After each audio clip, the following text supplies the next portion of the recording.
He went from homeless to hero overnight. His video went viral in just one day all around the world with his 3 famous words: smash, smash, smash. But just 3 months later, he is wanted and arrested for murder. Could this hero actually be a murderer? Let's find out right now.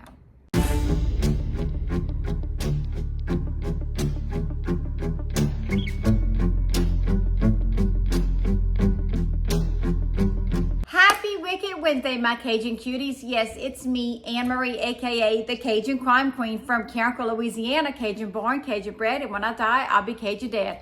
I hope after this video that you like, subscribe, and comment, and don't forget to press on that notification bell so you never miss a video from me, Anne Marie. I hope you have a beverage. I hope you have a snuggle partner or a snuggle fur partner. Those are the best, and you're ready to hear a true crime story with yours truly. And as always, I want to know, are y'all drinking that water? Are y'all staying hydrated? Are y'all getting those tickers up? Remember, just a quick 20-30 minute walk, especially first thing in the morning, get those endorphins up, get those tickers up. You are going to have an amazing, wonderful day.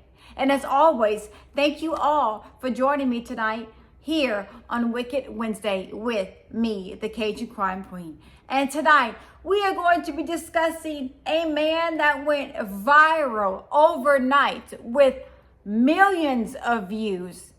And today, we are going to be discussing Kai, the Wielding Hitchhiker.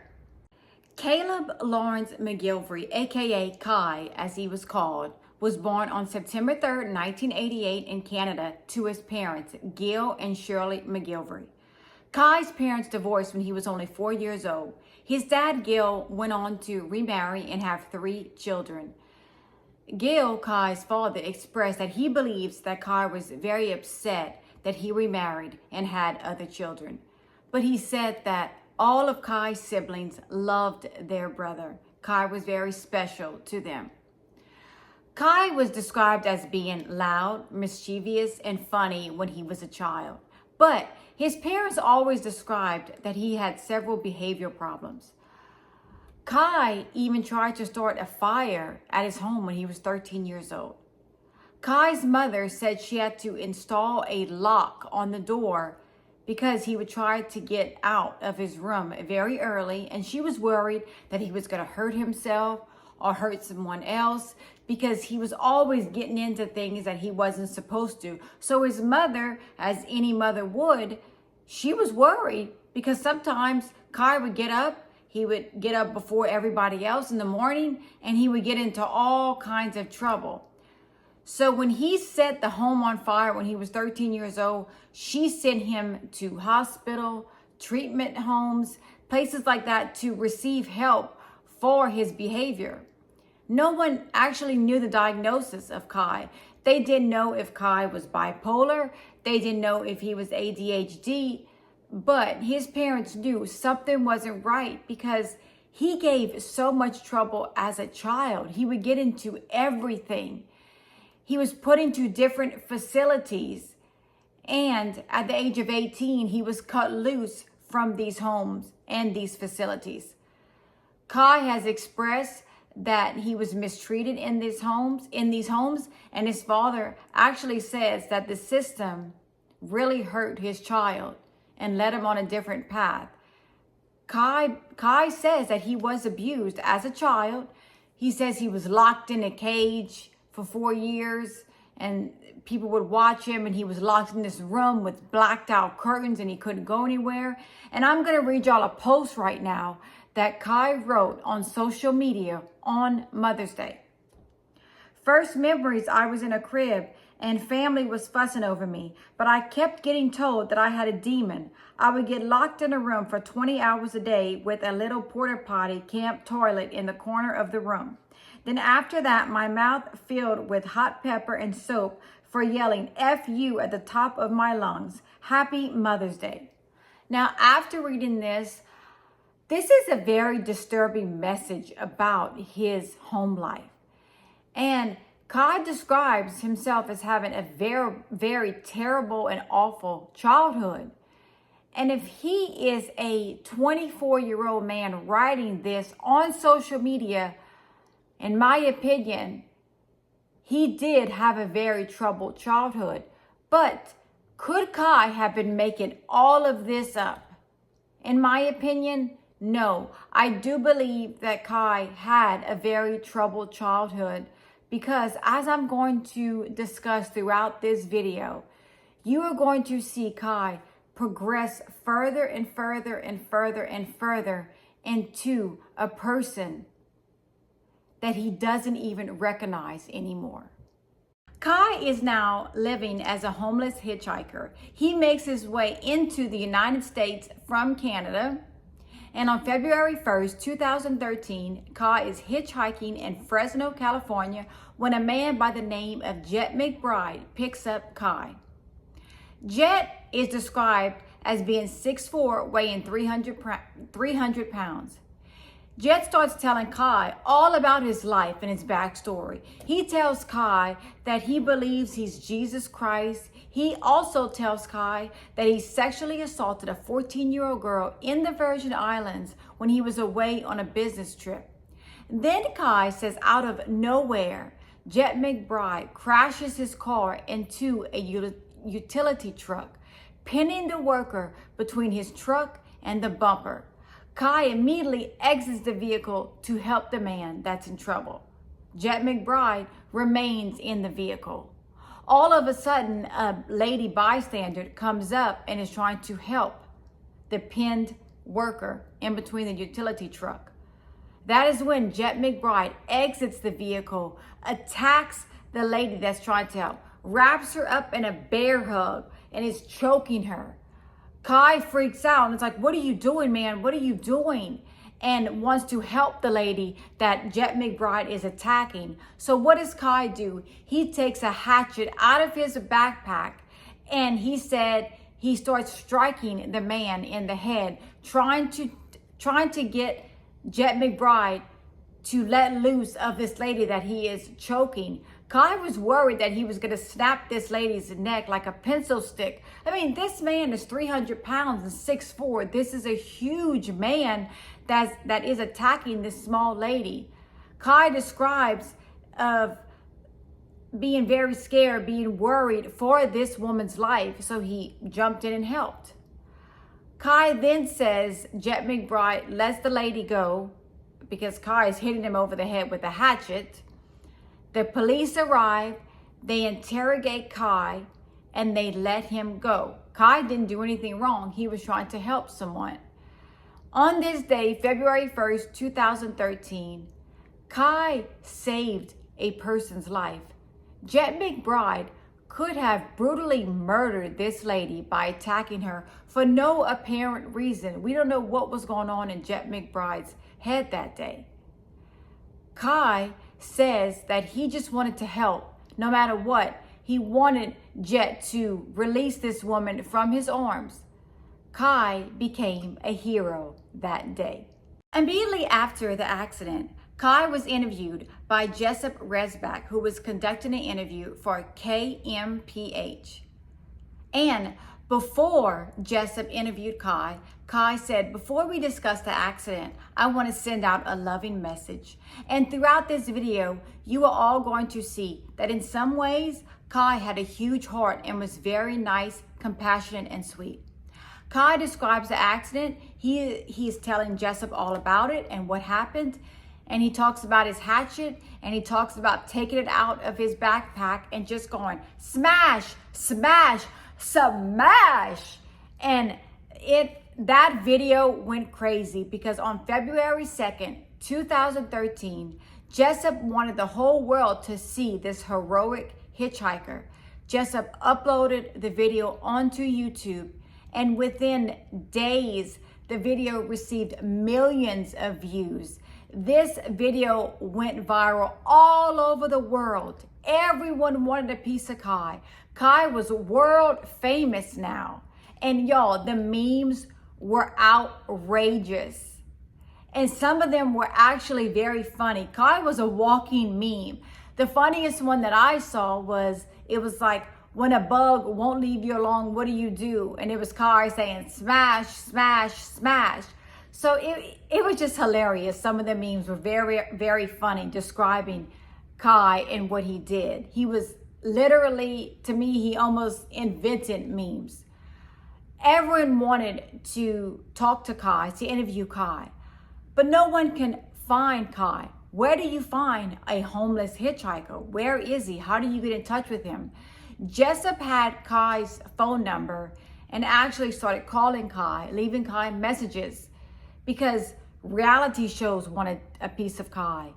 Producers wanted a piece of Kai. Everyone wanted to talk to Kai because they believed that Kai had the it factor.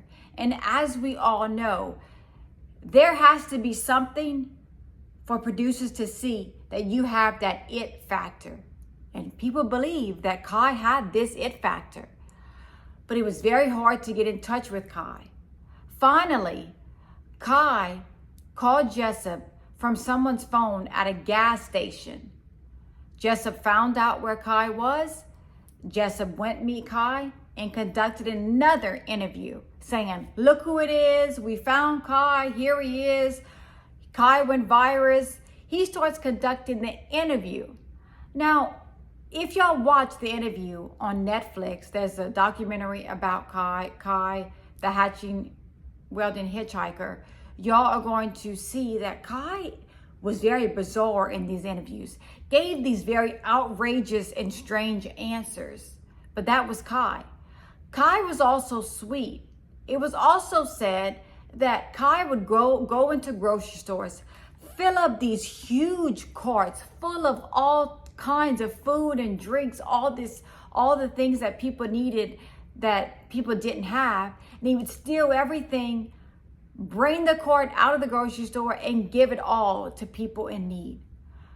Kai had a very kind heart and wanted to help people, but things didn't seem right with Kai. They just didn't seem right with some of the things that he did. Everyone wants a piece of Kai. From the East Coast to the West Coast, everyone wants to talk and see Kai. Even the producers of the Kardashians are thinking about giving him his own reality show. Everyone wants to make Kai famous, but is that what Kai wants? Kai is picked up, they go eat lunch with him, they're discussing all of these possibilities that could make him rich and famous. So Kai is hearing all of this, and I'm going to stop right there. That is a person's dream, is to have producers come up to them and say, we think you're the next Paris Hilton. We think you're the next Kim Kardashian. We want to give you this show. We want to make you famous. We think you have what it takes to be the next reality star. But while they're telling Kai all of this, they're pitching him all of this stuff, he's playing with a pencil on the table. He's spinning the pencil around and just looks up and says, you know, I just feel like going to the Bay Area and smoke some weed. He says, yeah, I'm just going to go do that. Kai didn't care less about what these people were telling him. All he wanted to do was live his life and be home free and do what he wanted to do. He leaves. Kai is wanted from everyone. Everyone wants him. Remember, everyone wants him. But Kai has no license, no passport, no ID. So they wanted to get Kai to Los Angeles, to Hollywood, because now even Jimmy Kimmel wanted a piece of Kai. He wanted to interview Kai. He wanted to talk to Kai about this heroic thing that he did. But you have to go and get your hands on Kai, because he can't fly on a plane or anything. He has no form of identification. He was found in Santa Rosa. The producers go and they pick him up. And when they arrive to pick up Kai, he is drunk. He is highly intoxicated. But they have to bring him to Los Angeles to pitch certain things and to get him on the Jimmy Kimmel Show. When producers pick up Kai, they notice a very sweet and loving thing Kai does. He takes off his backpack and gives it to another homeless man that he feels has less than him. So as you are all seeing, Kai is a very sweet and kind man. But as time goes on, Kai really doesn't understand consequences, and he just constantly lives his life day to day and has no form of rules or direction. Kai and the film crew, as well as the producers, arrive in the wonderful city of Hollywood, California. I love Hollywood. As you all know, I just returned. It is a beautiful city. And they arrived at the famous Hollywood Roosevelt Hotel where I just stayed. It is a gorgeous hotel where Marilyn Monroe lived, where the Oscar parties were held. It is a wonderful hotel. It is located right across the street from the famous Chinese theater. They arrive, and the first thing Kai does when he steps out of the vehicle is he urinates all over Julio Iglesias' store on the Hollywood Walk of Fame. Everyone is appalled, like, stop, what are you doing? But Kai has no consequences, no rules. He just does what he wants. He is a homeless man living on the street. So if he has to urinate, he just urinates wherever he is. They stop him. They go inside of the hotel. And the producers said when they walked inside of the hotel, Kai gets excited when he sees a minibar and starts grabbing these drinks like Jack Daniels and throwing them back left and right like a lunatic. These aren't just little tiny bottles. These are full bottles of Jack Daniels that Kai is just drinking like crazy. Everyone is kind of weirded out, like, what is going on here? But Kai needed to be there in Hollywood because he was going on the Jimmy Kimmel show. So everyone was kind of looking after him. And at this time, the producers decided they were going to go get something to eat. So what does Kai do? Kai gets downstairs to the lobby and takes his skateboard, puts it down. And I don't know if some of y'all may know, but I'm going to tell y'all, inside the Hollywood Roosevelt, the lobby is absolutely stunning. It is beautiful. And the floor is this cobblestone. It is gorgeous floor. Kai takes his skateboard and skateboards all across the lobby, like clunk, clunk, clunk, clunk, clunk, clunk, clunk, clunk. Immediately, they all get outside, and the security guard steps outside and said, he's out. And so are all of you. Y'all cannot come back in here. They're thrown out of the hotel. As they're walking down the street, Kai takes a knife out of his pocket and tries to throw it on the ground. And everyone's like, are we okay? Are we safe? Is something going on here? Producers and the film crew started realizing something isn't right here. Something is very wrong with this man. This isn't normal, the things that he is doing. And they started thinking to themselves, are we even safe here? We're staying here with Kai? Is he all there? Is he okay? One of the producers lets Kai stay at her house. She said he was very polite. He was very nice. He played the guitar. Nothing seemed out of the ordinary. And they had to keep their hands on him because the next day he was going to be on the Jimmy Kimmel show. On February 11th, 2013, Kai was ready to appear on the Jimmy Kimmel show. The producers, along with Kai, arrive at the Jimmy Kimmel show. Kai sees a Jimmy Kimmel sign when he steps out of the vehicle. He goes directly up to the sign and urinates all over it. A security guard comes, waving his hands. What are you doing? Oh my gosh, you can't do that. You can't do that. Stop. Kai goes inside of the studio. He meets Jimmy Kimmel. He takes pictures with him. And then Jimmy Kimmel hands Kai an envelope filled with $500 cash. Kai thanks him, then directly goes outside, hands the security guard the envelope with $500 cash in it and apologizes to him for urinating on the Jimmy Kimmel sign and says, "Here you go, this is for you. I'm sorry for what I did." Kai does, like I always say, he does have some very kind things about him. You could tell he has a big heart, and he does want to constantly help people. People that were with Kai thought to themselves, there's no way he's going to be on the Jimmy Kimmel show. Jimmy Kimmel's people are going to see Kai and say to themselves, he is unstable, he's not right, something's wrong, there's no way he's going to be on the show. But everyone was rooting for Kai. Everyone wanted Kai to be on the show. He was a huge hit. He went viral everywhere. The Jimmy Kimmel show does a clip with Kai. Jimmy Kimmel is sitting there driving the car. Kai gets in the car, and y'all, the stuff Kai's saying is so bizarre and weird. But Jimmy Kimmel handles it so well. Jimmy Kimmel is just saying yes and no, and just every time Kai tries to be funny, Jimmy Kimmel knows how to just move on from the question and start another question. It is so well how Jimmy Kimmel handled Kai, because Kai was coming out with some crazy, outrageous answers when he was asked a question by Jimmy. When the clip was over, Jimmy Kimmel gives Kai a surfboard along with a wetsuit, because in the video that Jessup had uploaded on February 2nd, Kai states that he would love a surfboard and a wetsuit. Jimmy Kimmel gives Kai a surfboard and a wetsuit and tells Kai, do whatever you want with it. If you want to give it away, give it away. But this is your surfboard and your wetsuit.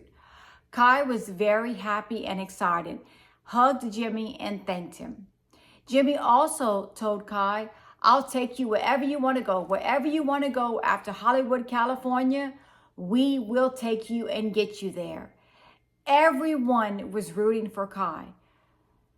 The show even invited him back the next day to do movie reviews. And this is when they realized that Kai couldn't concentrate for more than a minute or two. He was all over the place. And if you watch the Netflix documentary, you are going to see that Kai was everywhere with these answers when they were talking to him about these movie reviews. So they knew there was no possible way we can give this guy a reality show. He can't concentrate on anything for more than minutes. So how are we going to get this guy his own show? Everyone knew that this may have been the end of Kai in Hollywood, trying to get him on a show, because they thought Kai was the it factor. They believed Kai had the it factor.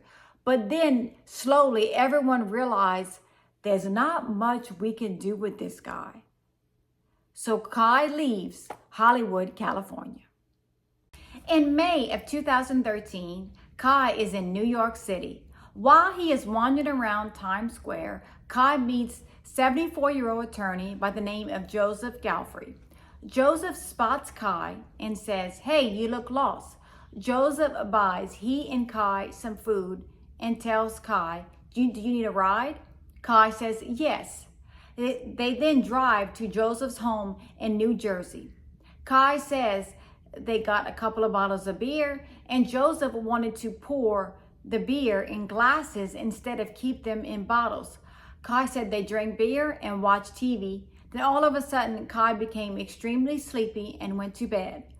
Kai says he wakes up the next morning with a metallic taste in his mouth and a liquid on the side of his face. He believes that this man blew his load in him, if y'all know what I mean. This is what Kai described in a social media post that I don't want to read because it's very disturbing, but it's all over the internet. Y'all can go read the post that Kai created about this situation the next morning. Kai says he does not confront Joseph and that he allows Joseph to buy him a train ticket. Kai is seen in the video hugging Joseph, thanking him for putting him up for the night, and Kai is supposed to go on a train. Joe tells Kai, if you need anything, you can call me or you can email me. I'm here if you need. That same night, Kai calls Joe back and says, hey, my ride fell through. Can you please come get me? I need a place to stay. Can you put me up for the night? Joseph goes and gets Kai. Kai goes back to Joseph's house.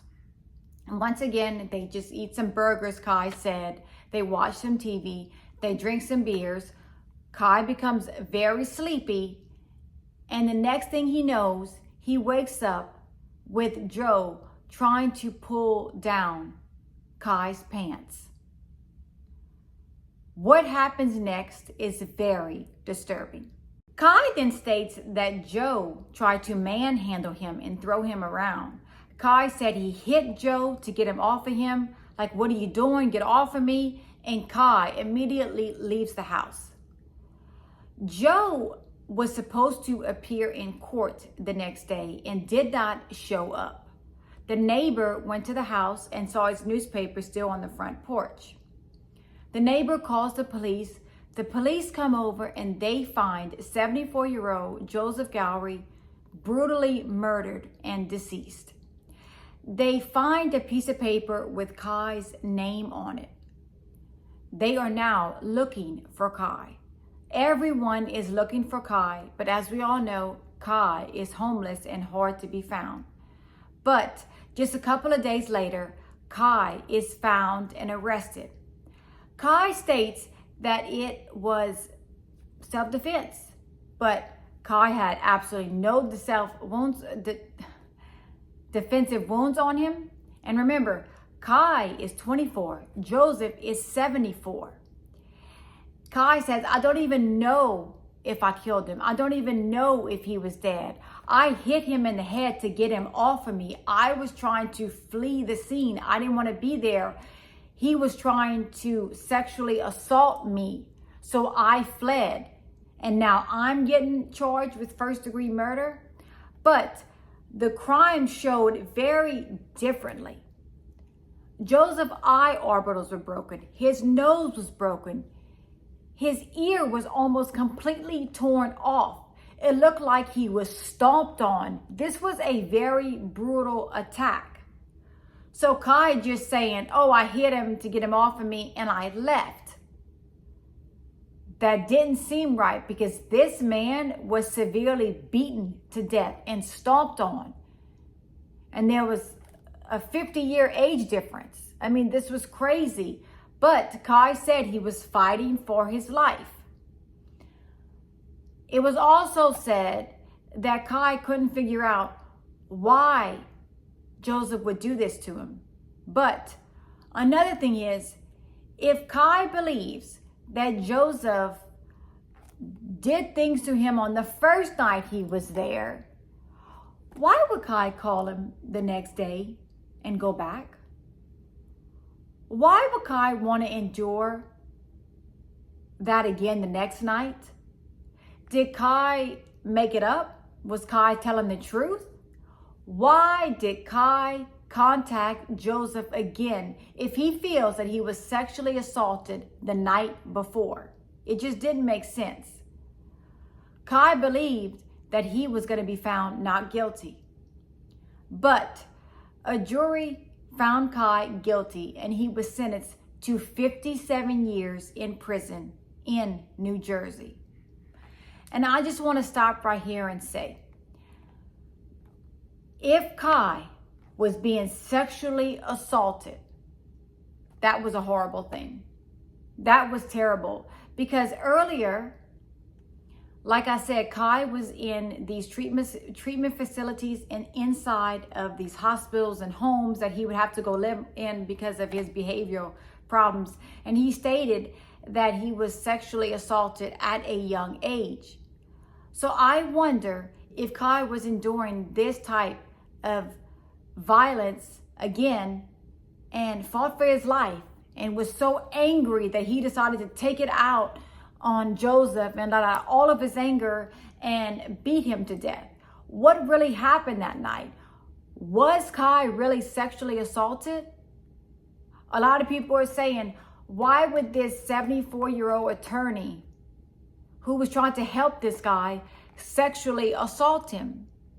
Then you have other people saying, isn't it weird that this man was out there in Times Square and picked up this hitchhiker? We don't know. Maybe Joseph was just doing a kind gesture. Who knows? But Kai says that he was being sexually assaulted and he had to fight for his life to get away from Joseph Galbraith. My final thought, I always give y'all my final thought. And my final thought is, I do believe that Kai was suffering from mental illness. I do believe something wasn't right with him. Because as I watch all the interviews, all the scenes, all the things that he said, all the things like that he's done, such as the interviews with Jimmy Kimmel and the news and taking a knife and throwing it on to put on the ground and being with the producers and urinating all over places, the Hollywood Walk of Fame, the Jimmy Kimmel sign. It just didn't seem right. Something wasn't right with Kai. Something happened with Kai that wasn't right. He wasn't stable. But that is just my personal opinion. Maybe that is the way Kai was. I don't know. But I do believe that Kai was suffering from something. But everything that I researched, everything I looked up, I couldn't find a mental illness. I couldn't find anything that anyone had did a study on Kai to tell us what was actually wrong with him. Could he have been bipolar? Could he have been schizophrenic? Could he have been ADHD? We don't know. And I just want to tell y'all, if y'all do know, if y'all have heard of a diagnosis they gave to Kai, please let me know down in the comments below, because I would love to know if anyone found anything wrong with Kai, because the behavior he was displaying wasn't right. Something wasn't there in his mind. I'm going to talk about another thing. A lot of people that I have spoke to about this situation with Kai, they all said the same thing. They didn't believe Kai because Kai went back the next night. And I always try to look at everything when I'm dealing with a case. I don't automatically say, boom, the person's guilty, or boom, the person's not guilty. I always try to dig deep into the case. And what I'm coming up with is, we don't know why Kai went back the next day. Did Kai go back because A, it actually did not happen? Did he go back, B, because he thought that's not going to happen again and I really need a place to stay tonight, so I'm going to go back? Or C, did he say, yes, it happened, but no matter what, I'm not going to allow it to happen to me again? What was Kai thinking in his head, in his mind? What was he going through that night? Because we don't know what Kai was thinking.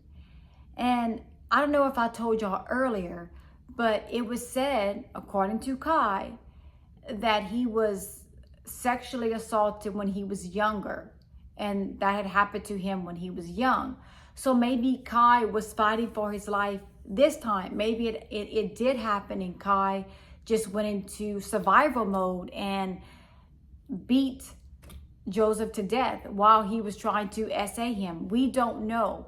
But we do know what Kai said happened on the first night. And we do know that even though that happened, for normal people like you and me, I'm not going to go back to that person's house if I know what they did to me the night before. I'm not going to step into that vehicle. I'm not going to go through that all over again. I'm going to walk away from it. But we're not Kai. We don't know what was in his mindset. We don't know what he was going through at that time. So we can't sit here and make all these assumptions. We don't know what happened that night. But what we do know is that Kai is serving a 57-year sentence. And I watched some of the interviews with Kai, and he's crying. He looks sad. He looks and sounds believable. But so did Ted Bundy. So did Richard Ramirez. So did Chris Watts. So did Chris Coleman. People are believable, but he could be lying. He could be telling the truth. We just don't know. Y'all give me your opinions in the comments down below. I hope y'all enjoyed today's video. I hope that you like, subscribe, and comment. And don't forget to press on that notification bell so you never miss a video from me, Anne Marie. And as always, thank you so much for your love and support. I am truly grateful for all of you. And as always, I love you. I will see you next week with another episode, Wicked Wednesday with the Cajun Crime Queen. Have a good night. I love you all. Bye.